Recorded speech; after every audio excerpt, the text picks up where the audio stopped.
estamos hoy con el tema del calendario judío y con varias preguntas. ¿Por qué celebramos Rosh Hashanah en Tishrei, que cae generalmente en septiembre? ¿Cómo contamos el tiempo los judíos? Platícanos. Bueno, así es. A ver, una cosa que hay que entender de entrada es que los calendarios son construcciones culturales, es decir, cada cultura ha desarrollado sus propios mecanismos para medir el tiempo. Todo esto surge fundamentalmente de necesidades agrícolas, es decir, para poder ubicar en qué temporadas hace frío y hace calor, porque en función de eso se determinaron o se descubrieron los momentos adecuados para sembrar y para cosechar. Entonces, por ello, digamos que las primeras referencias calendáricas, astronómicas, que las antiguas culturas empezaron a marcar fueron los solsticios. El solsticio de invierno, que en la actualidad cae entre el 21 y el 22 de diciembre, y el solsticio de verano, que cae medio año después. Entonces, a partir de este tipo de nociones muy básicas, se empiezan a construir los primeros observatorios, que básicamente eran marcas de sombra, es decir, tal vez un palo o una estela que generara una sombra que apuntara hacia un punto, y entonces poder ver cómo, conforme va pasando el año, por ejemplo, hacia diciembre, la sombra se va proyectando cada vez más hacia el norte, porque el sol empieza a salir cada vez más hacia el sur. Y luego, hacia el verano, esta relación empieza a invertirse. Entonces, llegaba un punto en que se marcaba el máximo y empezaba el regreso, entonces la gente sabía que ahí, ese día, había sido el solsticio. Y entonces ya sabía si había que sembrar, si había que cosechar, etc. Entonces, bueno, cada cultura tiene sus propias formas de medir el tiempo. Entonces, empecemos por la comparación más fácil que podemos hacer. ¿Cuál es la diferencia? ¿En qué consiste la diferencia entre el calendario occidental, que es el calendario gregoriano, y el calendario hebreo, el calendario que manejamos los judíos? La diferencia fundamental consiste en que el calendario occidental o gregoriano es un calendario solar, es decir, se rige exclusivamente por los movimientos del sol. Entonces, tiene 12 meses, que cada mes tiene 30 o 31 días, salvo febrero, que tiene 28, a veces 29, cuando es bisiesto. Pero los meses, ningún mes del año solar corresponde a un fenómeno astronómico en concreto. Simple y sencillamente es la división en 12 de todo el año solar. Mientras que el calendario hebreo es un año lunar solar, es decir, se basa en marcas lunares, pero también en estaciones solares. Entonces, ¿cuáles son las marcas lunares que usamos los judíos en nuestro calendario? El llamado Rosh Hodesh, o inicio de mes, cabeza de mes literalmente, y que se marca con la luna nueva, es decir, ese momento en que la luna no se ve porque está completamente, la Tierra tapa completamente la luz del sol y no le da a la luna. Entonces, ese es el momento que marca el inicio de los meses judíos. El ciclo lunar tiene un promedio de duración de 29.56 días. Entonces, esto hace que en promedio 2 meses lunares tengan una duración de 59.02 días. Por eso el calendario hebreo va alternando meses de 30 y de 29 días, para que entre los dos se den estos 59 días. Por supuesto, queda ahí un filito, queda ahí un sobrante que luego se va acumulando y genera nuevos ajustes. Pero bueno, empecemos con esto, que es lo básico. Meses de 30 y de 29 para que cada 2 meses haya 59 días, que es en promedio lo que duran 2 ciclos lunares. Entonces, en total tenemos un año de 12 meses lunares que en promedio duran 354 días, es decir, 11 menos que los que tiene como duración promedio el año solar.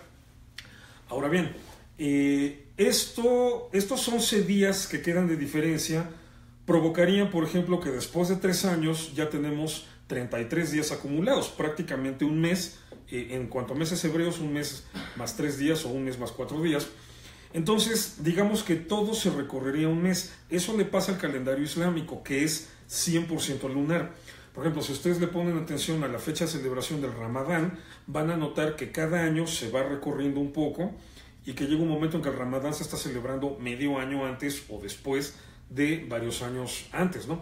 Entonces, esto porque el calendario es estrictamente lunar.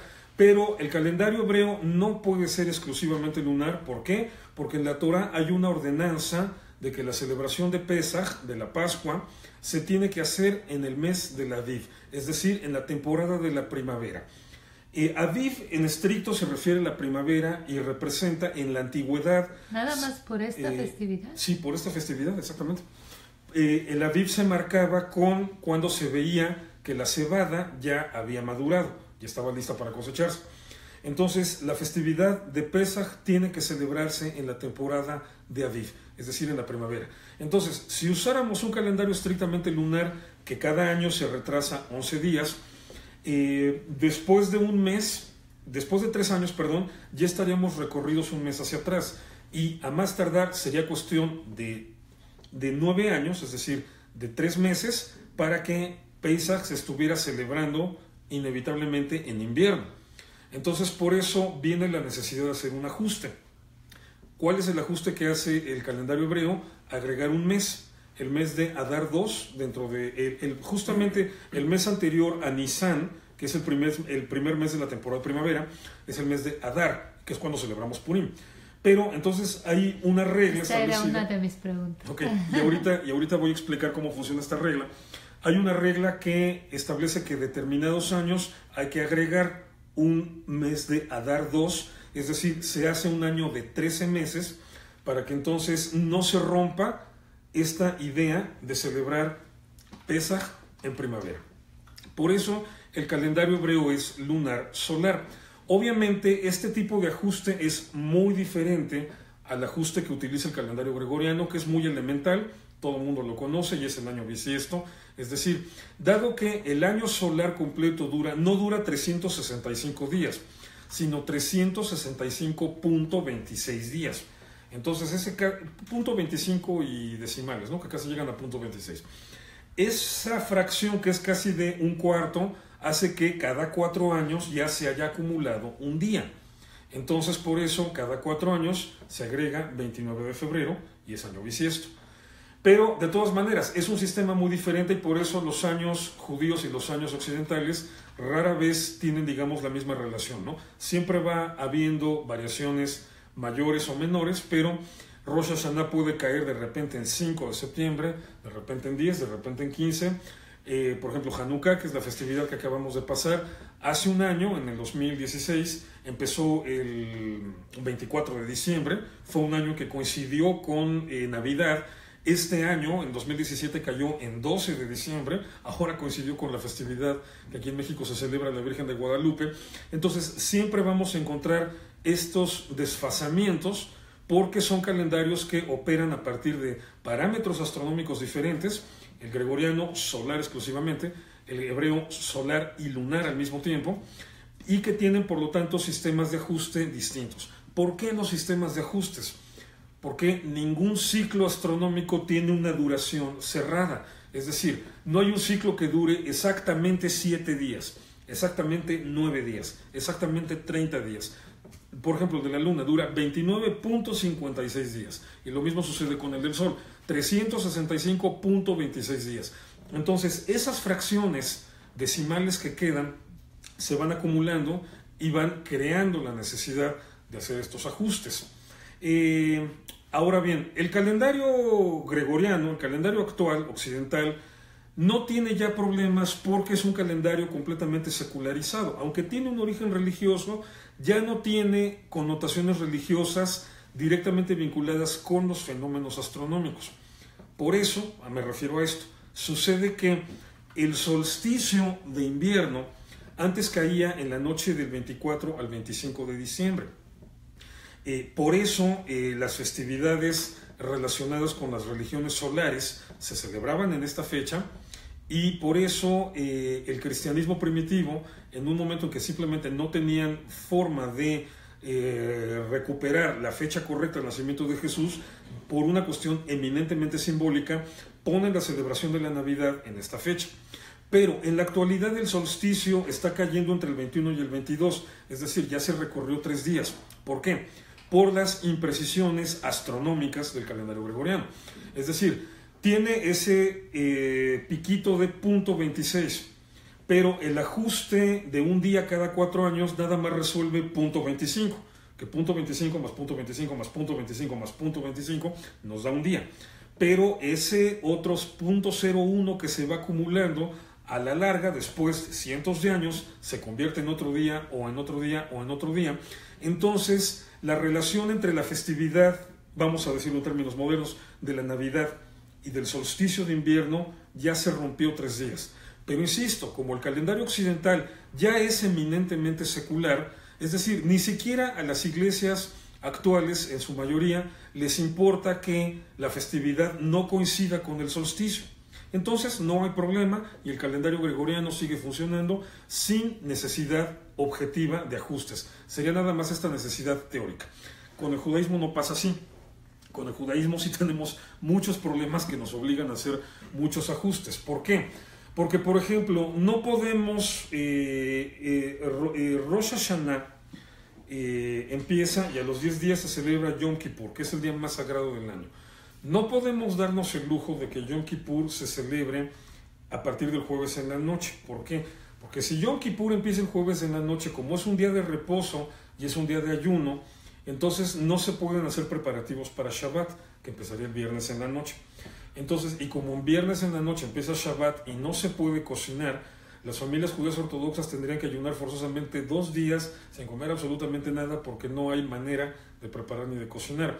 Entonces son limitantes de tipo práctico que hacen que el calendario hebreo siempre se haya organizado de tal manera que sobre todo, que Yom Kippur no se vaya a, digamos, empalmar de esta manera con el Shabbat, de tal manera que le provoque un problema de salud al pueblo judío. O, por ejemplo, en esta festividad de Sukkot, que se tienen que agitar las llamadas 4 especies, el etrog, el lulav y todo esto, entonces tiene que evitarse que el último día de Sukkot se celebre, o sea, coincida con el de Yom Kippur, porque entonces, como es día de reposo, no se podría cumplir la ordenanza de cargar con las 4 especies. Entonces, son una serie de detalles que obligan a que el calendario hebreo requiera de ciertos ajustes. Entonces, por ejemplo, ya les mencioné el primero, que es el añadido de un mes.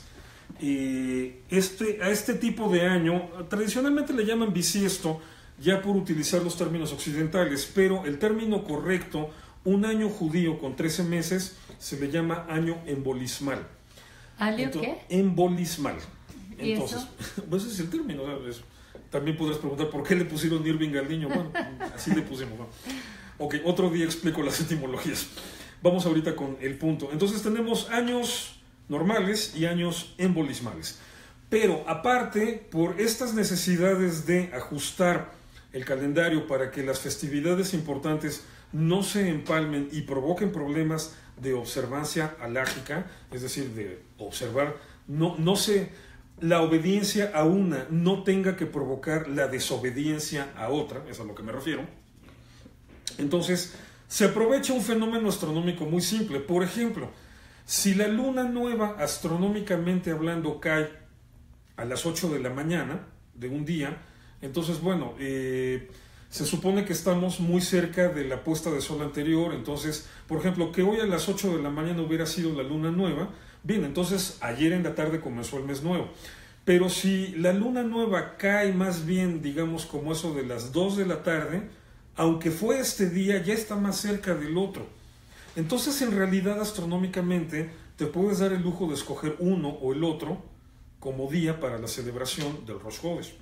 Entonces, de esta manera, el judaísmo tiene una serie de normas que, bueno, ahorita sería muy extenso explicarlas y aparte necesitaría ponerles gráficas. Un día con un pizarrón las explicamos porque sí son muy interesantes. Pero bueno, hay una serie de normas que permiten decidir en un momento dado si vas a celebrar o ubicar el inicio del mes, sobre todo el llamado Molad Tishrei, es decir, la fecha de inicio del mes de Tishrei, si le vas a celebrar un día más o un día menos. De esta manera es como te encargas de que en el resto del año no se te empalmen las festividades. Entonces, por eso podemos tener, aparte de que tenemos años normales y años embolismales, es decir, de 13 meses, Tenemos años incompletos, años normales y años preñados, que les llaman, o años con un día de más. Es decir, a un año aparte le puedes quitar un día o le puedes poner un día.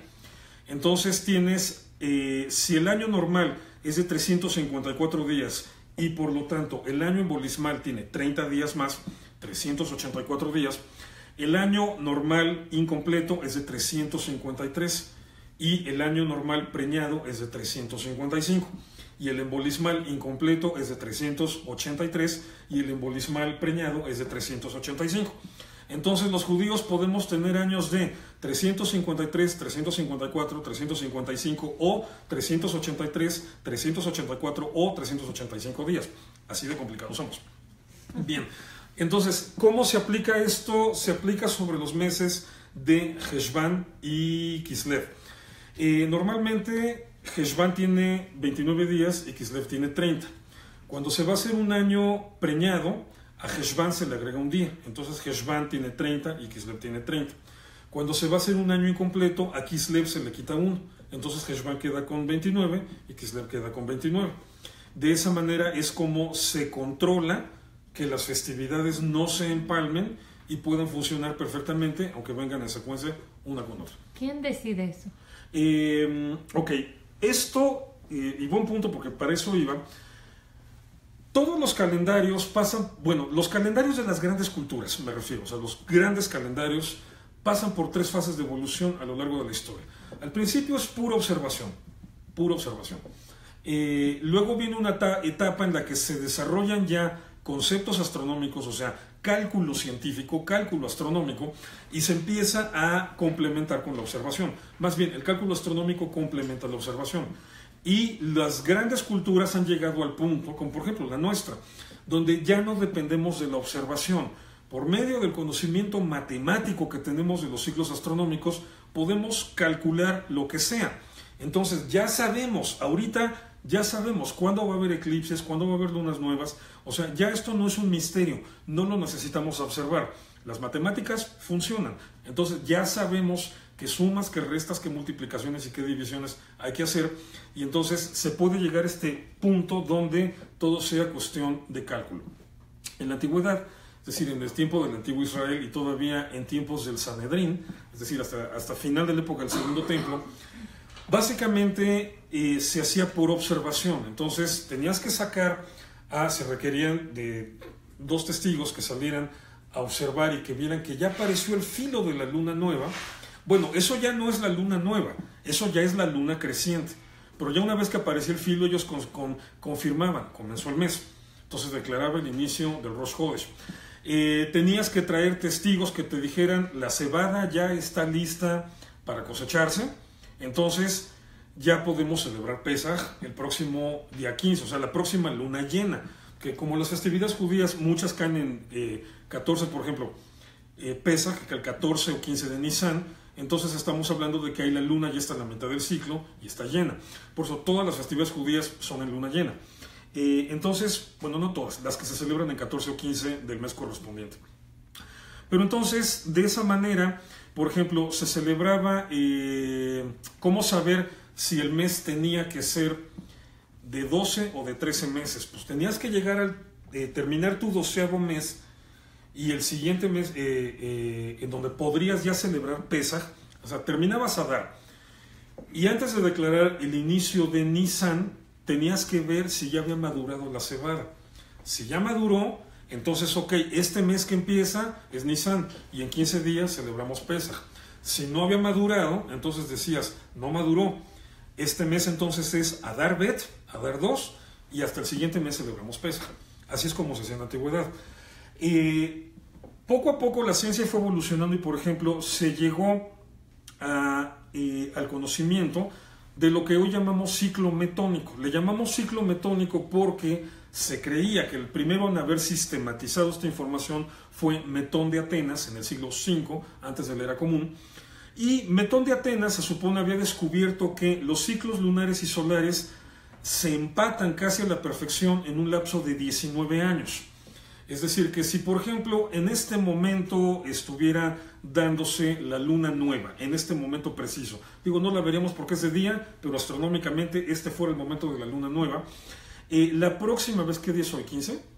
15 de enero. La próxima vez que la luna nueva vuelva a caer exactamente en 15 de enero, va a ser dentro de 19 años. Nada más que hay una diferencia de 2 horas. Es decir, los ciclos betónicos siempre tienen un errorcito de 2 horas. Es decir, ahorita estaría cayendo a las 12:20. Dentro de 19 años va a estar cayendo a las 10:20, más o menos. Pero bueno, es lo más similar que hay. Entonces, ahora sabemos que realmente no fue Metón de Atenas quien logró calcular este ciclo, sino los babilonios.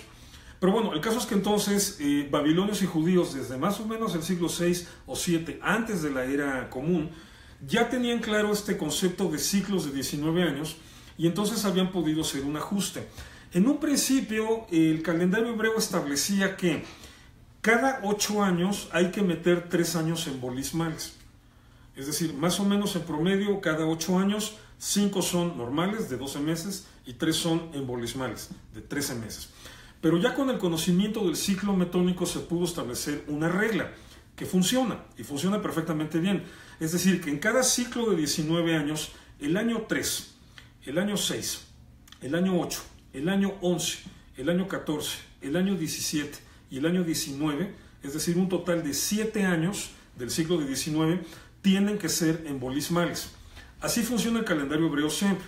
Entonces, si empieza el ciclo de 19 años, el tercer año va a ser de 13 meses, el sexto de 13 meses, el octavo, el onceavo, catorceavo, decimoséptimo y decimonoveno, esos son los años que van a ser de 13 meses, lo repito, el 3, el 6, el 8, el 11, el 14, el 17 y el 19. Entonces, esta es una norma ya establecida. ¿Por qué? Está establecida por ciencia astronómica. Entonces, ya sobre esa norma también existen una serie de normas para establecer, o sea, como ya podemos calcular incluso a qué hora va a ser la luna nueva, entonces ya podemos saber si el Molad Tishrei lo tenemos que recorrer o lo tenemos que adelantar. Y en función de eso ya se sabe si vamos a necesitar un año preñado o un año incompleto, o puede ser un año normal.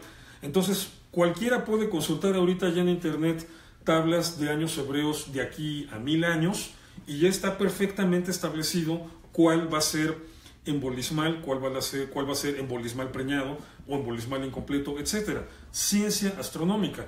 ¿Qué es lo que sucedió? Que originalmente todo esto se hacía por observación, como en todas las culturas antiguas, pero se fue desarrollando un mecanismo de algoritmos, un mecanismo científico que finalmente lo impone como norma Hillel II, un sabio, un rabino del siglo IV, descendiente de Hillel el Grande. Él es el que establece esto ya como norma. Obviamente tuvo mucha oposición en su momento porque todavía hasta ese momento, principios de la era talmúdica, estaban acostumbrados a que todavía se hacían cosas por observación. Pero Hillel fue el primero, digamos, el visionario que dijo: ya tenemos ciencia, ya no es necesaria la observación. Obviamente se le pararon en contra un montón de rabinos, le dijeron que no, pero poco a poco todos fueron aceptando el sistema de Hillel hasta que se volvió universal. ¿Por qué? Porque funciona. Y nótese, ojo, quiero aclarar algo aquí con esto: el calendario no cambió, se sigue celebrando exactamente igual. La única diferencia es que ahora ya se puede hacer por cálculo astronómico. ¿Estamos hablando de qué año lo de Hillel? Entre 354 y 358 de la era común. O sea, te digo, ya en la era talmúdica, siglo IV. Y ya había ciencia. La ciencia astronómica babilónica es como, así, tranquila la mano, como 2000 años anterior. O sea, claro, ya había una ciencia mucho más avanzada, pero pues estamos hablando de que en la antigüedad Babilonia fue el centro de conocimiento astronómico más avanzado. Entonces, obviamente, estamos hablando de un lugar súper chiquito, o sea, de Jerusalén a Bagdad, ¿cuánto puedes hacer en coche? Son, yo creo que 10-12 horas, ¿no? Por lo mucho. O sea, estamos hablando de lugares muy cercanos. Entonces, los sabios judíos aprovecharon a fondo todo este conocimiento de la ciencia astronómica babilónica. Bueno, obviamente tiene que ver con el hecho de que estuvimos exiliados en Babilonia durante más o menos medio siglo, en el siglo VI antes de la era cristiana. Entonces es obvio que aprendimos todos estos elementos, todos estos conocimientos. También, por ejemplo, se notan otras influencias, como que los nombres de los meses hebreos actualmente son los nombres traídos de Babilonia, porque antes en el Israel antiguo nada más era mes primero, mes segundo, mes tercero, mes cuarto, etc.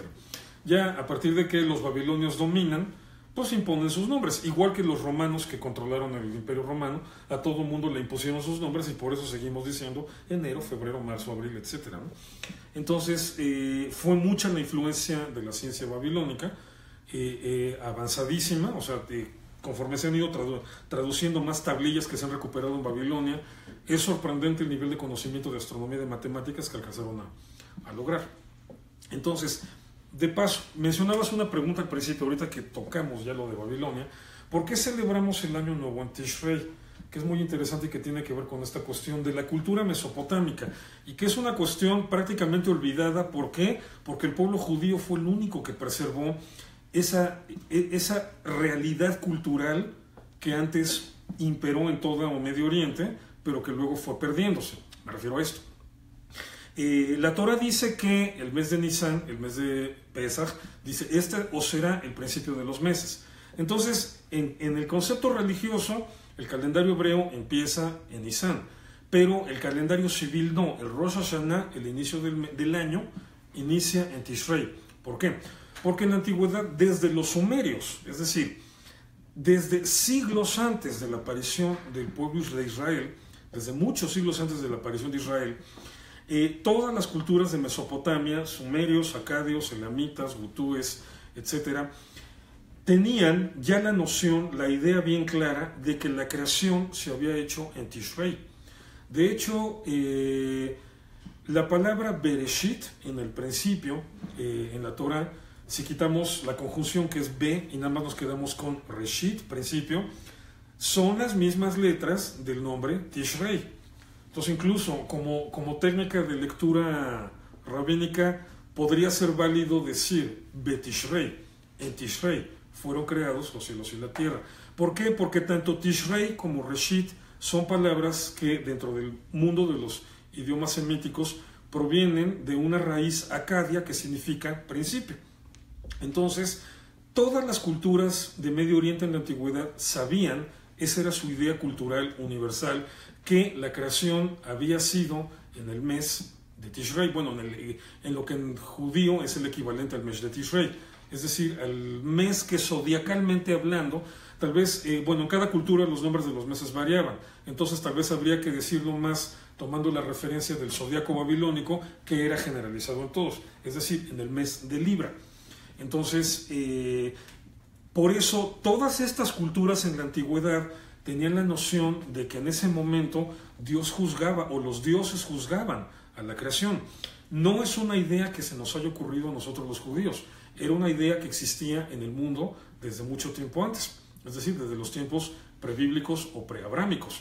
Entonces, obviamente, la Biblia ya no tiene registro de esto porque es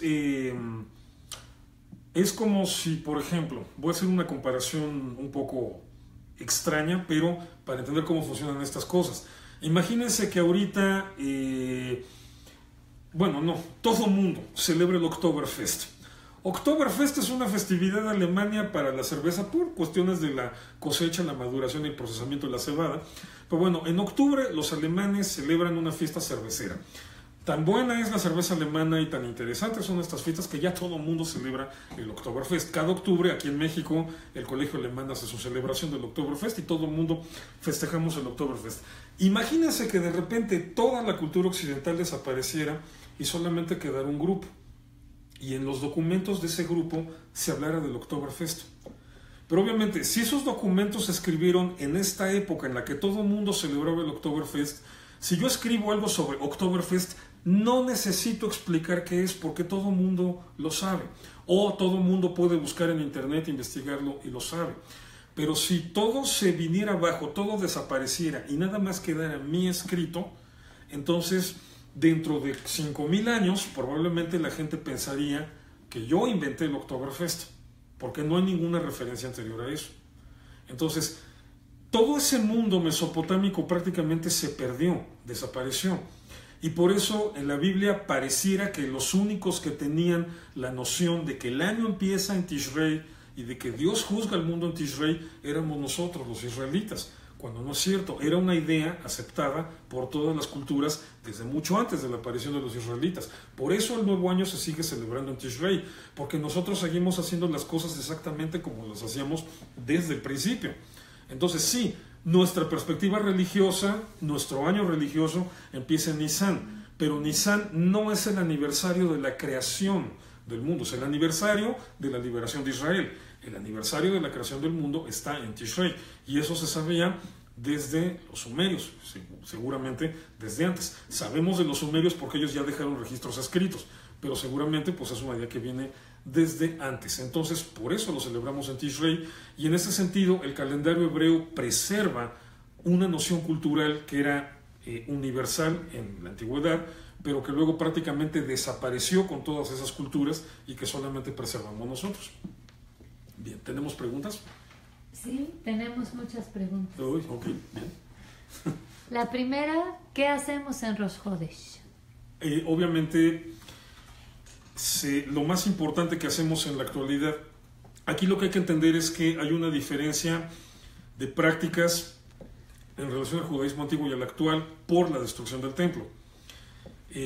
Antes estaba el Mishkan, el tabernáculo, luego el templo, pero una vez que eso quedó destruido y solamente quedó la sinagoga, cambian las prácticas. En Rosh Hodesh se tenían que presentar sacrificios especiales por ser el inicio de mes. Entonces nosotros ya no podemos hacer eso porque no existe el templo, no se pueden presentar sacrificios que no sean... ningún sacrificio es válido fuera del templo de Jerusalén.